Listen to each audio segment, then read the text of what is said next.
For those of you who are watching rather than listening, in case you notice, I don't care, but it distracts people sometimes when they wonder why. My left eye is a little red because I got smacked in the eye with a stick when I was working outside. If I'd been more careful, I wouldn't have been, but yeah, I wasn't.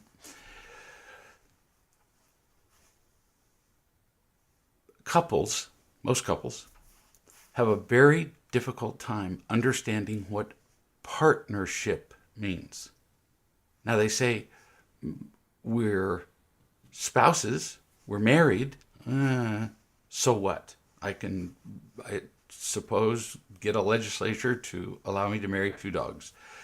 And just because two people are legally and lawfully married doesn't make them partners. Makes them a couple legally, but a couple isn't a partnership. Partnership is a really rare experience. It's worth whatever you put into it. Two people become one person. 1 + 1 becomes 1,000. It's very cool. It's so rare that I've seen genuine partnerships almost never. I won't say never, but certainly less than 1% of the time. We don't know what it means. When you're a partner, for example, just thinking about a letter I got the other day, there are some things you just don't do on your own anymore. Why? Because now you're part of a partnership. You're bound together in a good way by choice. Nobody bound you. When you got married, you weren't tied or chained. Partnerships can't function with two people doing whatever they want without consideration of the other. That's all. In most cases, you get to do whatever you want. In most cases, in a real partnership, everybody wins. But you don't just do it without consideration of your partner. Today, I decided to go run out and do some errands in the yard and do a little this and do a little that and check on this and check on that and went on the ATV and blah, blah, blah. Who cares? But before I did that, I stopped and found Donna and told her what I was going to do. And told her what my schedule was for the entire remaining for the rest of the day. And asked her if she wanted, for example, to film this video chat, which poof, was instantly put into the schedule for what? Our partnership. Usually every couple of days she has to remind me and she says sync, because I forgot to synchronize our schedules. That way she knows what's going on. She doesn't have to wonder where I'm going to be. She knows where I am always. She knows what room of the house I'm in. She knows what part of the backyard that I'm in. Now, many people view partnership as somehow restrictive. Even as I say this, I tell Donna where I am all the time. There are people who are going, oh, man, you're just chained, aren't you? She becomes a ball and chain. That's an old term, in fact, for a spouse. Oh, no, quite the contrary. Does one tire on a car consider itself restricted that it goes everywhere that the other tires on the car go? Restricted? No, just one tire in a car don't go nowhere. Unless I suppose you take it and bounce it down the driveway and it could have a merry little ride for a while till it runs into traffic. No, the 4 tires work together in partnership. And it works better. Try it out sometime. Take all the tires off of your car except for one. See how it works. It's a limited view to say that a partnership restricts you in any way. For example, I don't spend money in my partnership. Notice I didn't say I don't just spend money alone, or I don't spend money against my partner, or no, I just don't spend money in my partnership unless my partner agrees. Why? Because I'm being controlled? No, because, well, that's how partners behave. That's how four tires behave. You want the benefits of a partnership. You do. If you've got a relationship with somebody where you're living with them, why not have it be great instead of tolerable? A partnership is much stronger, much, than two people individually. Like, a lot. Very much like a basketball team. The greatest basketball teams of all time have always been great teams. They're not just one person. If you want such a thing, where a partnership is greater than the sum of the parts, then you got to do your best to meet your standards for being a partner, or to meet actually these standards. A tire has to meet certain standards or it doesn't work with the others. It has to be the same size, roughly. It doesn't have to be identical, but it at least has to be able to work with them. You win with a partnership in every conceivable way. You get to be you, and then you get to be much more. Now, how do you beat that? Two partners are like two powerful locomotives coupled together. It's astonishing, the power of one locomotive, but it can only pull so many, whatever they call those, cars. Two of them, wow, can go up slopes that one could never do. One engine, for various reasons, might be putting out more power than the other one from time to time, depending on how they're geared, depending on what kind of engine it is, depending on blah, blah, blah. One engine may work better on slopes, climbing, than the other one. So they may function differently. But what matters is how they function together. And what matters is following the primary rule of all trains, because the subject right now is locomotives. The number one rule of all trains. Do you know the rule? If you think about it for a second, you'll get it. Now I'm going to help you. Stay on the tracks. That's the number one rule. You can fail to oil the ball bearings. You can fail to do a lot of things, and it'll go for a while, but off the tracks, it's done. And it, in most cases, keels over because of the slope of the gravel underneath it, and that's the end of the train.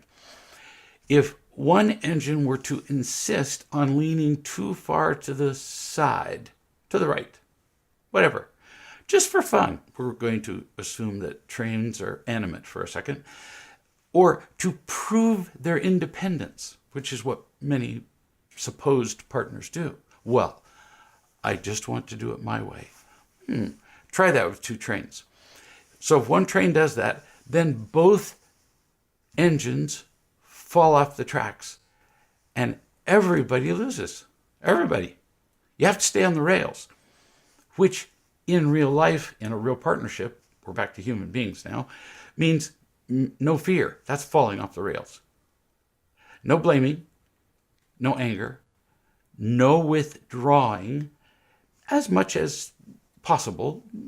You can do a little of those if you're working together as partners. In fact, if you're working together as partners and one partner starts to lean too far to the right, the other partner will just gently lean to the left, and you'll sail through the curve and nobody will care. But if you both lean too far, or one of you leans and the other is stubborn and says, I'm not going to do anything about it, well, off you go. This doesn't constrain anybody. Nobody's being imprisoned by a partnership. Well, now that I'm married, I used to have fun, but now I can't have fun anymore. Well, then you clearly don't understand what a partnership is. Because being not on the rails It simply doesn't work. Being on the rails makes all kinds of cool things possible. And there are the two of you working together. Two locomotives can pull loads that one could never do. And it's just flat funner. Which I realize is not a real English word. New subject. I got this email from a teenager. I didn't ask for it, just unbidden, I got this email. She says, pretty sure I remember that it's a she. I'm not positive now that I say it. Next week, there's a field trip for my school. My two best friends are both going. And, well, as soon as this person says, my two best friends, it's a girl. Guys don't have two best friends. Guys don't usually know two guys. My two best friends are both going, and it's going to be very weird because one of them strongly dislikes the other. If I sit with one of them during the trip or the event, then the other one will be offended, and then I feel mean or inconsiderate. What do I do? Oh my, is this common in the world of victimhood and exchanging and trading and currying approval, and this is just common as could be. You have to give all of your attention to one person, or the trade isn't even, and then they'll go find somebody that they can imprison. This is going to be news to you, kid, because it's unlikely that you've ever been taught this. So everybody pay attention. I'm teaching you what you need to know as a person, as an employer, as a parent. Often, many people will say to me, well, you do too many parenting scenarios. The parents, of course, say, you don't do enough parenting scenarios, so I must be close to right, because I get roughly equal comments either way. But if you're not a parent, you will see yourself in this anyway. It's all about paying attention. So, back to the kid. You get to decide what you want to do when it comes to your friends. See how this applies to not just a kid at school, a teenage girl. It applies to everybody. You get to decide what you're going to do. Why? Because you have to be you. It's the only thing you're going to be any good at. The one thing you're just guaranteed to suck at is try to be something other than you. If you're afraid of how somebody's going to react, then that person is not a genuine friend. Full stop, period, end of sentence. I say all three because from culture to culture, they mean different things. No kidding. If either of these two would be offended at your choice to choose to sit, like you choose to sit with girl A and girl B is offended, well, then girl B is holding you prisoner with her approval. Is that any way to live? You're a slave. We talked about this in a recent video chat. We talked about how the Emancipation Proclamation in, January 1st, 1863 by Abraham Lincoln freed the slaves. But slavery didn't end. We're still slaves to everybody's approval. Even more slaves to people's disapproval. They are kind of they're kind of different sides of the same coin, but disapproval is a killer. So you got to decide. You might sit with one of them on the way there. This is your choice. You get to choose this all by yourself. You don't have to have a little, conference meeting. You say, I'm going to sit with you on the way there, and you turn to the other one and you say, I'm going to sit with you on the way back. You might talk to them individually or together about what you've decided to do, who you'll be sitting with, and what you'll be doing, and tell them that it's not an indication of what they're worth. You just like them both, and that's what you're going to do. You could all sit together if that's possible, but sometimes it's not because you're on a bus or in the back of a car, or, whatever. But you have to make your own choices. Welcome to life, baby. We're not taught this at a young age. How do I know? Because all day long, I talk to people who are prisoners to everybody's approval and disapproval. They were never taught that they could make their own choices, ever. And they don't know any of their friends who are ever taught to make their own choices. So start to do the math. I interview somebody who's never made their own choice, and they go, well, I don't know any of my friends who make their own choices either. They're captive to approval and disapproval. Well, how many friends do you have? Well, I know about 80 people. It turns out none of them know anybody either. So now we got, 80 times the world. That exponentially, by definition, increases. And it's way less than 1%. All your life, some people won't like your choices. Memorize that. They won't. You can count on it. We spend our lives trying to get everybody to like our choices. And I'm telling you, that's almost never going to happen. Really. In my life, I make a decision, and I can almost always find somebody who just despises the decision that I made. It's not hard at all. Take a look at politics. Is there a single political discussion, anything about any subject that everybody agrees on? I can't think of one. I mean, you think, oh, well, we'd all agree on there shouldn't be public beheadings. Oh, honey, do a survey. In the countries where they do these in public, in the square is filled. People love to watch this stuff. So you're not going to make everybody like you. Count on it. So count on that not everybody will like your decisions. Instead of, what do? We're afraid of it. We're afraid somebody won't like our decision. Oh no, just count on it. So that's what I do. I make the best decision I can, the most loving decision that I know how to make, and then I know somebody's not going to like it. Okay. But I don't feel bad about it.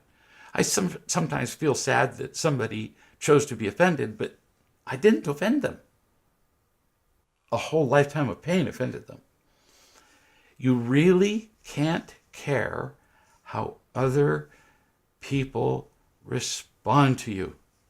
Now, that's very different from not caring about them.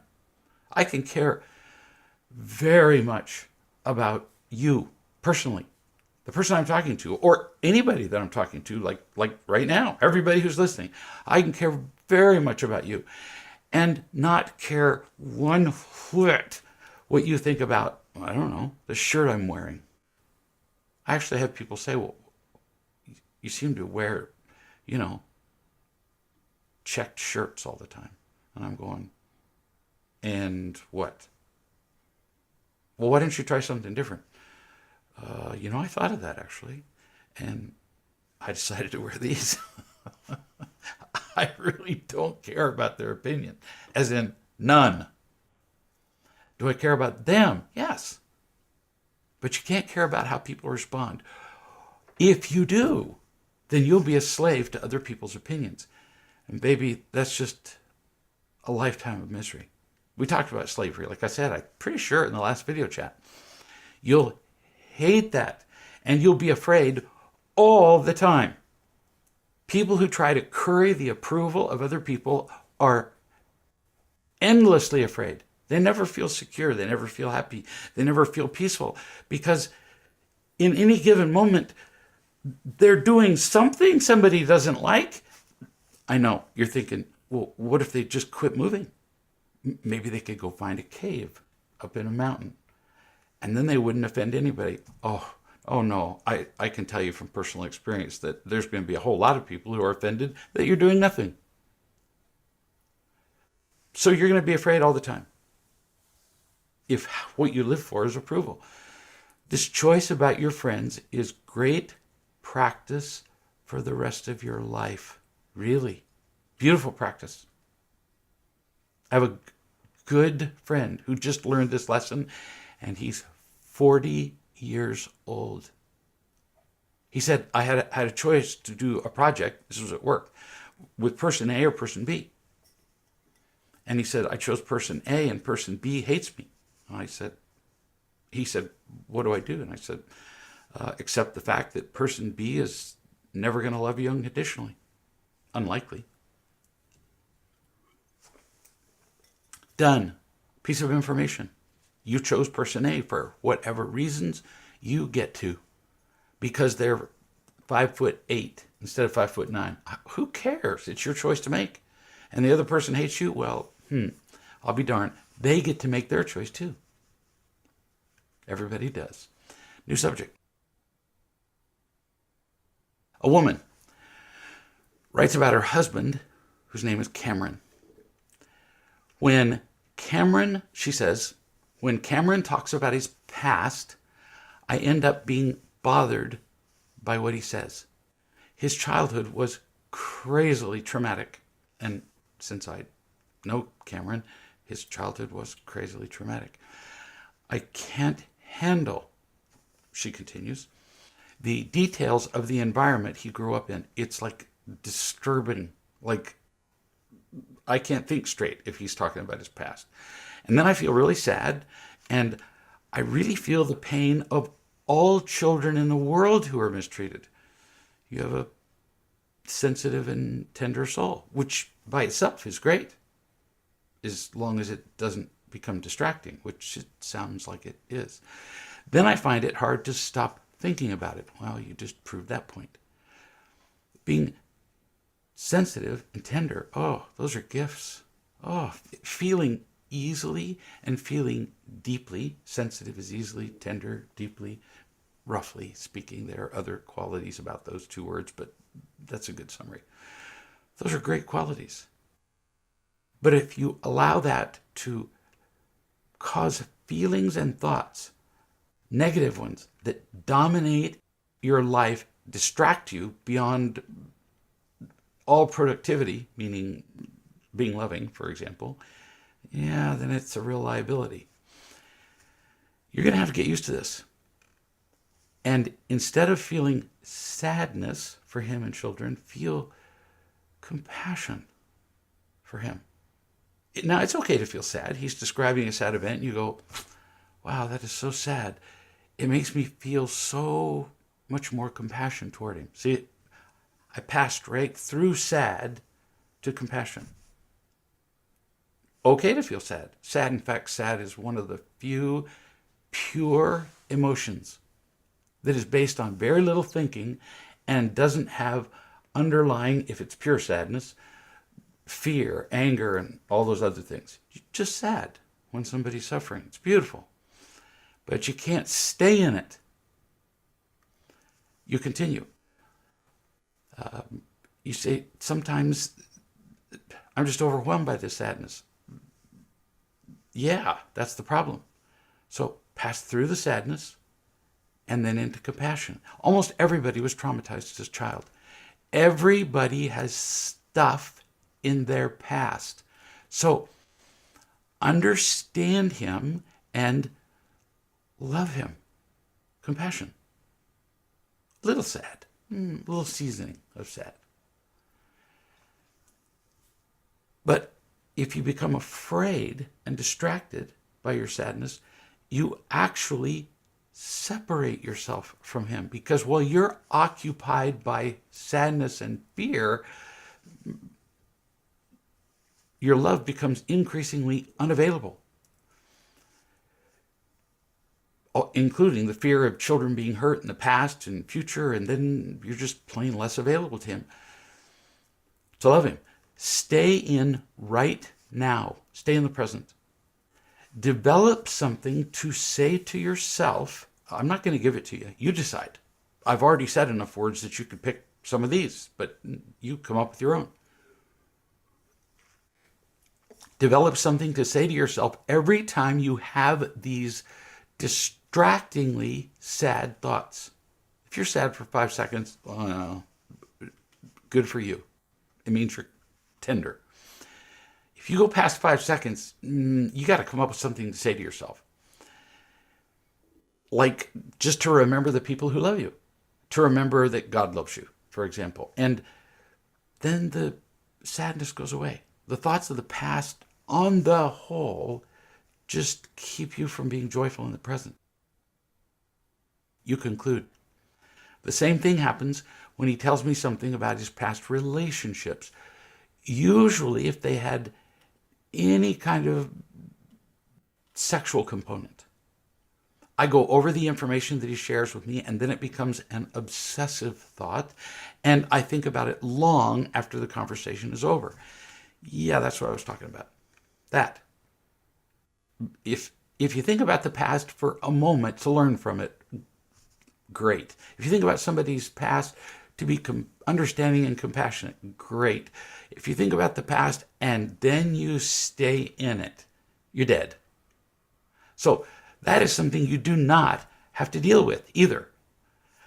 You get to simply ask him, would you be willing, never, ever, on any occasion, for any reason, to bring up either a past sexual event with another person, or even the name of somebody that I know you've had sex with? It's too distracting for me.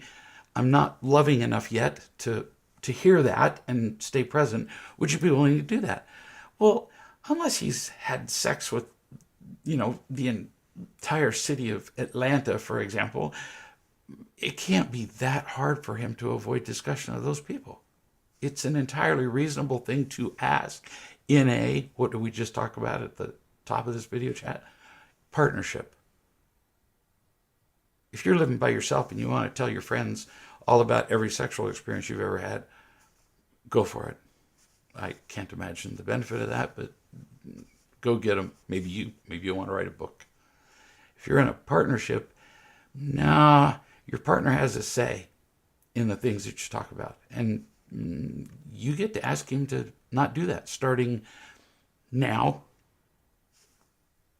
New subject. This is from a college professor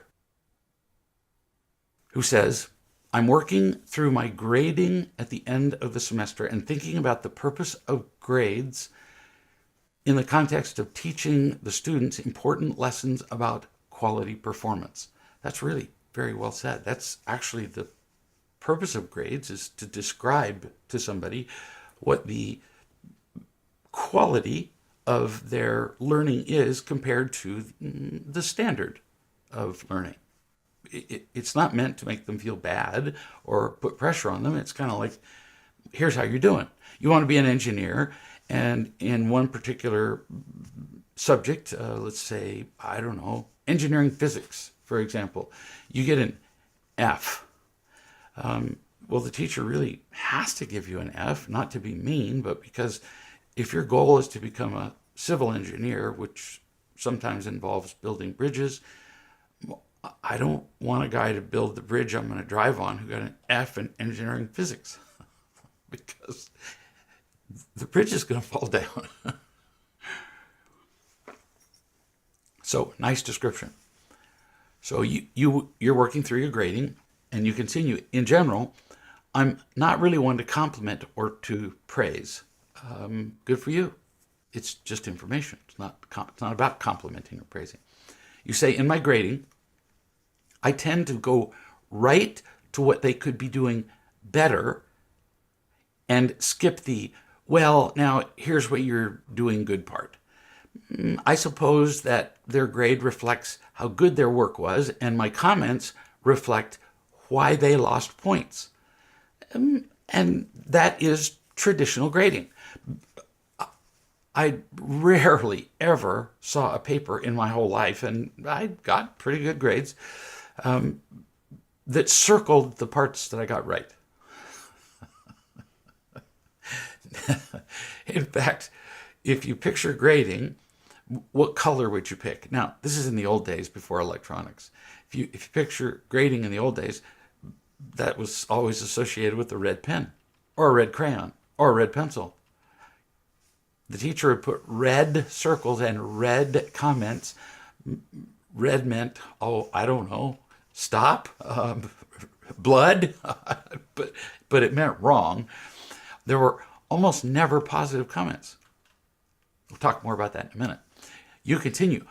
I notice, this is the writer speaking to me, I notice that you use, referring to me, a mixture of corrective advice, yeah, and something kind of like praise, but I'm not sure if that's what it is. With me, for example, when you talk to me, if I ask for advice, you give it. You usually don't give it unless I ask for it. And you reaffirm what I'm doing right, which is really helpful for me because it reinforces my positive behaviors.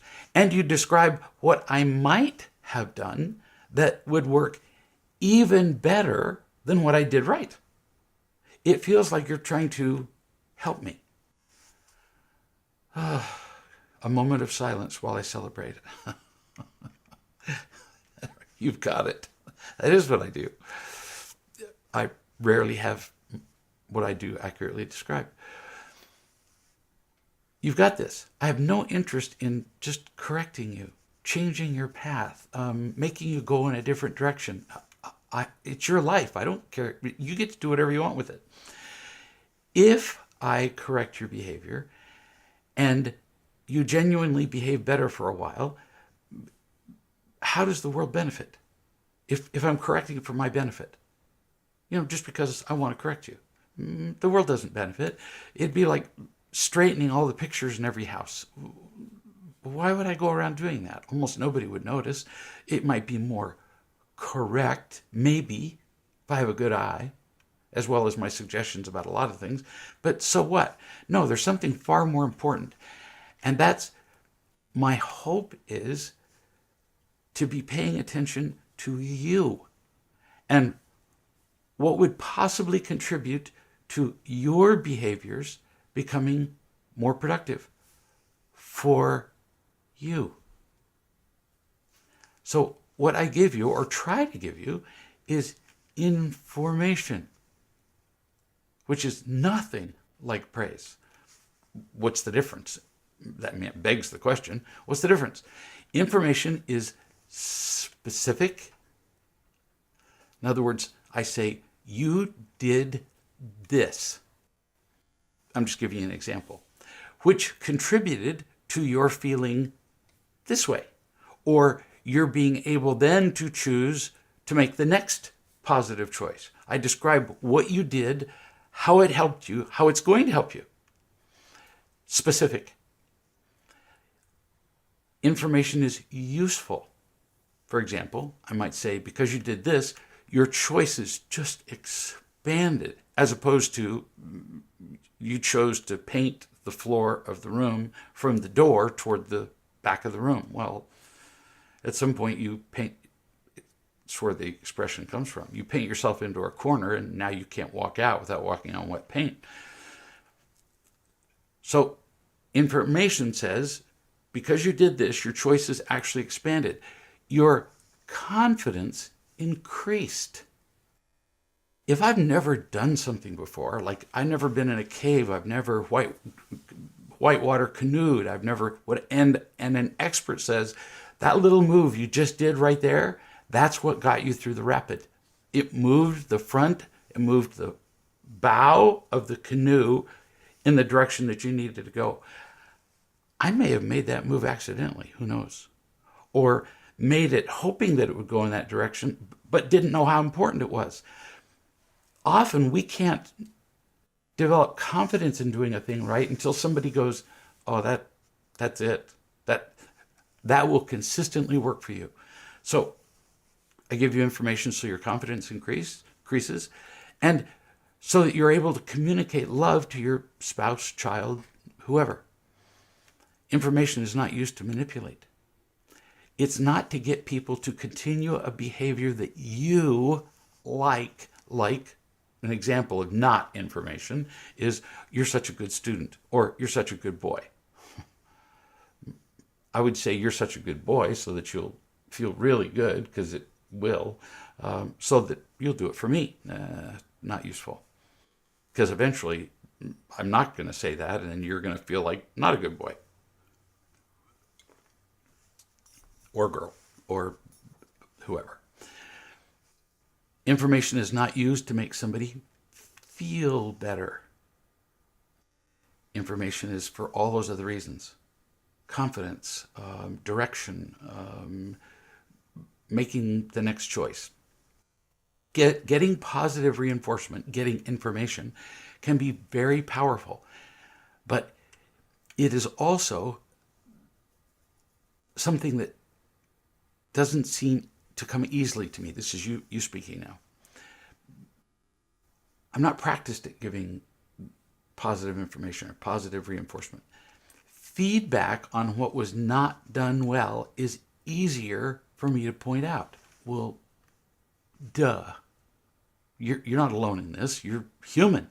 You look at a beautiful painting or a perfectly manicured lawn or a forest or whatever, and you see this landscape or this creation of art, and if there's like a hole in the painting, or black paint was splattered on the painting, or it's so far off of straight that you can hardly stand it, or in the landscape there's a place where there was a small brush fire, our eyes just go poof right to the flaw. We can't help it. Somebody walks around who has a big wart on the end of their nose. Well, you can try really hard not to notice that, but you will. We see things that are out of place. There are books that little kids read that are dedicated to that. What's wrong with this picture? And the little kids just laugh and have the greatest fun going, there. They find it every time. We go to the defects, they stand out. People need information in order to gain confidence in the ability to perform their performance and enjoyment. That's what information's for. I'm going to say it again because it's that important. People need information in order to gain confidence and the ability to improve their performance and enjoyment. It's supposed to be fun. So why do you have a hard time getting positive reinforcement or giving positive reinforcement? Because you have very little experience with receiving it. Instead, people have complimented you so that you would continue to do what they wanted, which is called manipulation. With practice, and the more you consider the difference between information and praise or manipulation, you'll get better and better at it. Just be more aware of it. What can I say to this student as I give them a grade or as I mark their paper that would be helpful to them? If you say to them, you'll win. You'll become more aware and you'll just start doing it. You will. Guaranteed. New subject. Brief aphorism I found. We need mistakes to learn. Love that. Love the beginning. So, if you're not regularly feeling stupid, you're not learning anything. Love it. Short, brief, describes vast portions of what we talk about in real love. New subject. On at least a couple of occasions, says this writer, back up. The writer is me. I forget that sometimes that I'm not reading a letter from somebody. So on at least a couple of occasions, probably 3 or 4, because I enjoy these, I've watched documentaries on the lives of emperor penguins. Fascinating animal. It's a bird, but man, it sure doesn't look like any other bird. They don't fly, except in the water, and wow, they can really fly in the water. They look like squat little chubby, they look like they shouldn't be able to move at all. Put them in water and they fly. It is unfathomable how they live. You find some penguins in lots of places, but emperor penguins, Antarctica. I don't remember all the details. I didn't write them down. I was having too much fun just watching. But I do remember that part of their life cycle is that they pick a place inland from the sea where the females lay an egg, which is then transferred to the male.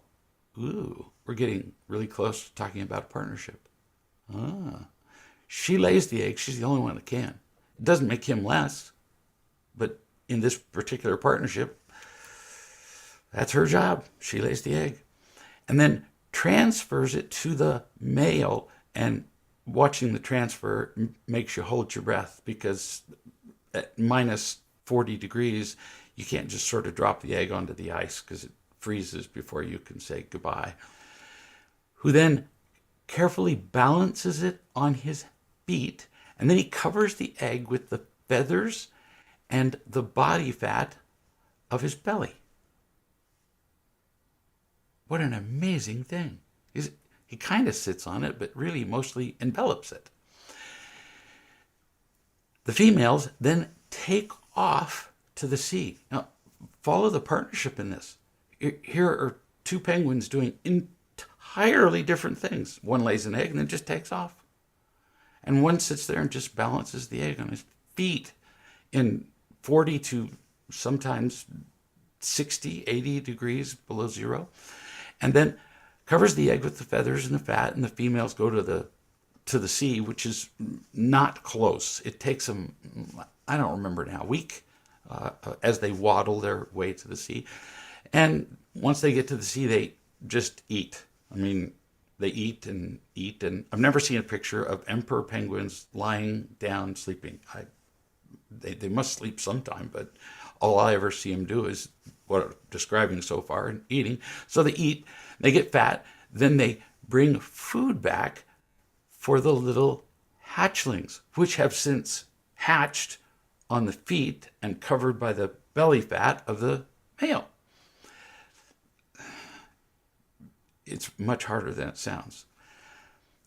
So they come back and they feed the hatchlings. In the process of walking to the site, waiting for the eggs to be laid, incubating the eggs, and waiting for the return of the females, apparently all through the animal kingdom, we're always waiting for the women. That was a joke.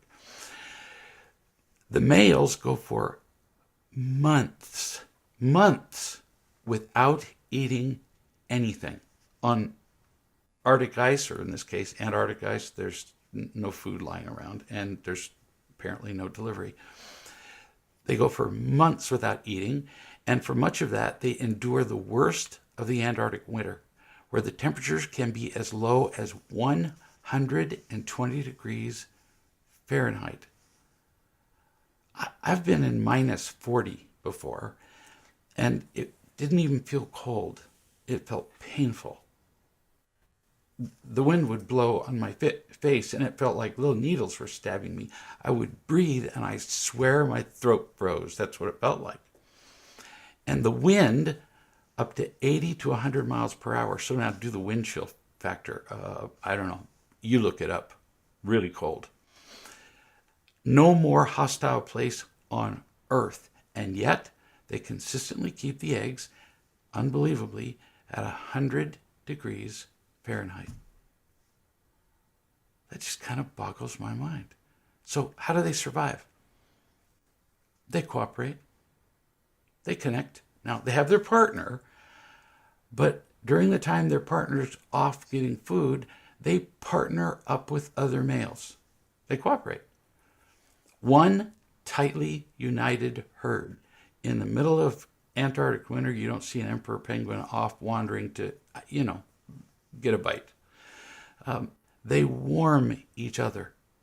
So they're being warmed not just by their own body fat and their feathers, which is incredible, but they snuggle in with each other.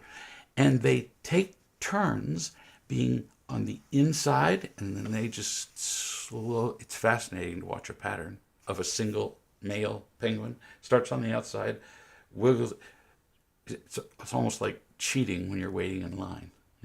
They wiggle, but the other ones let him in, and he wiggles his way to the middle, and then after a certain period of time, I don't know, do they wear watches? Then they go back out and take the cold of their backside instead of being, and they just take turns being inside and warm and outside and colder.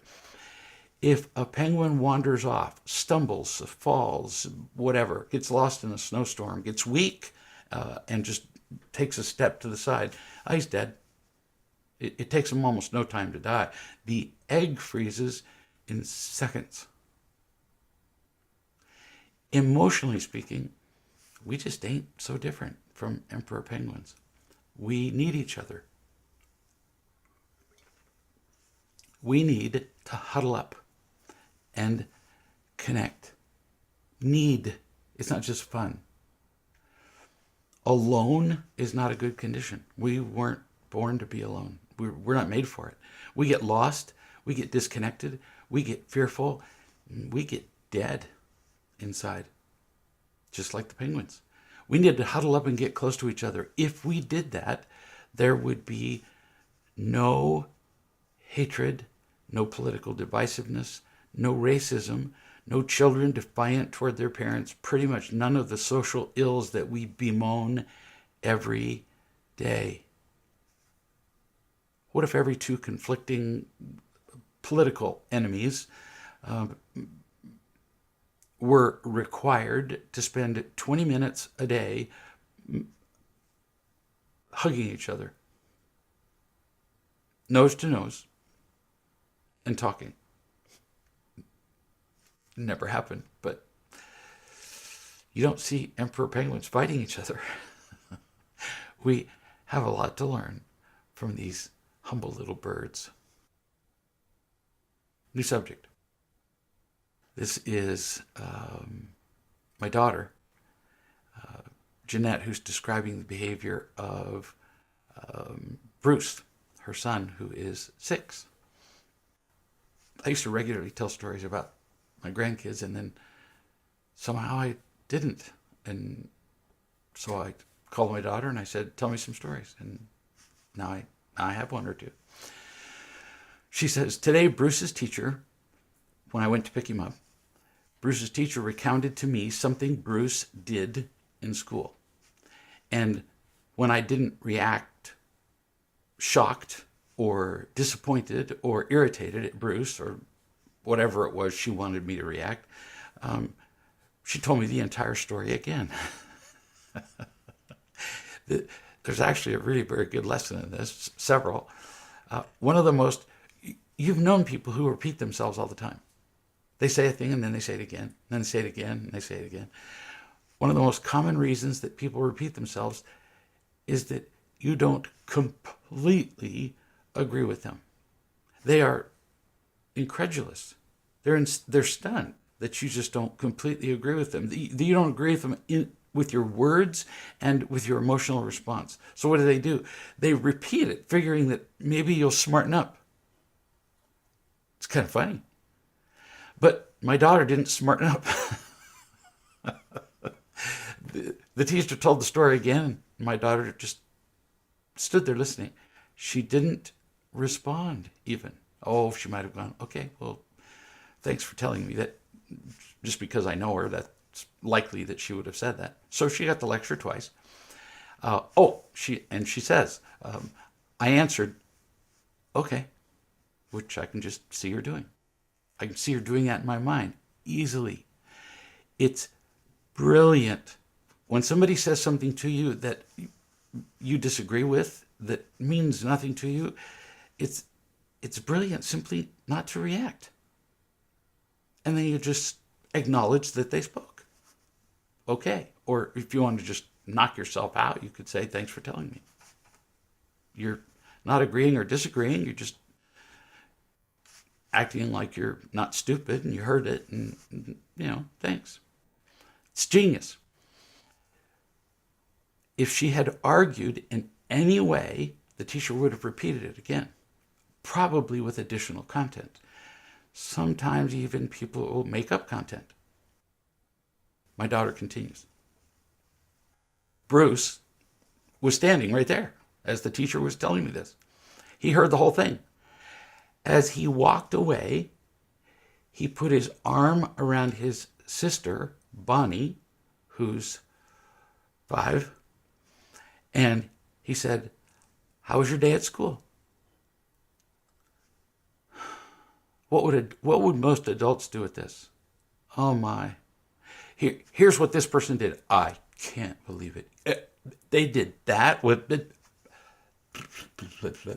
And what if the person that the two people were talking about walked in? Oh, they'd go crazy defending themselves, and this conversation would turn into a little mini war. What did Bruce do? He's going, Mom's responded to the teacher. It's not my business. The story was for Mom, not me. And he turns to his sister and goes, well, how was your day? He was kind and considerate of his sister. His response to a story about him was to what? Pay attention, because many of us are going to miss this. His response to a negative story, distinctly negative. I intentionally withheld the details because they don't matter. His response was to love another person. Oh, just kill me dead. That would change the world. Somebody tells a negative story about me. Well, I could respond to that. I could fight it. I could argue with it.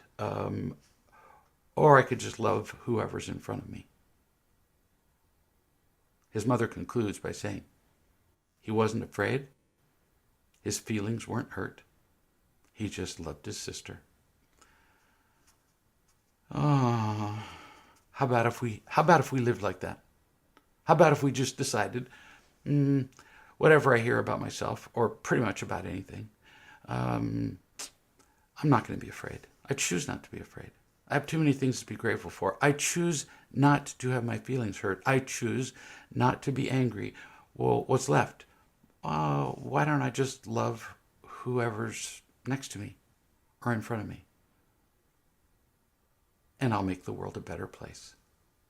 No kidding. We'll talk again in a week.